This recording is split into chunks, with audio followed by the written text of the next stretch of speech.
Hello hi అండి, welcome back to our channel. ఈరోజు EVS 9th class text బుక్లోని 6th లెసన్కి వచ్చామండి. విద్యుత్ వృధాను నివారిద్దాం. లక్ష్యం వచ్చేసి విద్యుత్ శక్తిని సంరక్షించాల్సిన అవసరం గురించి అవగాహన పొందుదాం.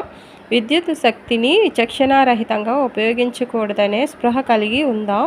నేపథ్యం వచ్చేసి విద్యుత్ ఒక సౌకర్యవంతమైన శక్తి వనరు. విద్యుత్తును మనం థర్మల్ విద్యుత్ కేంద్రాలలో, అణుశక్తి కేంద్రాలలో, జల విద్యుత్ కేంద్రాలలో ఉత్పత్తి చేసుకుంటున్నాం. విద్యుత్తు తక్కువగా లభ్యమయ్యే శక్తి వనరు. అయితే చాలా వరకు మనం విద్యుత్తును వృధా ఖర్చు చేస్తున్నాం. విద్యుత్తును పొదుపుగా వాడితే డబ్బును ఆదా చేయటమే కాకుండా విద్యుత్తు నిల్వలను పెంచవచ్చు.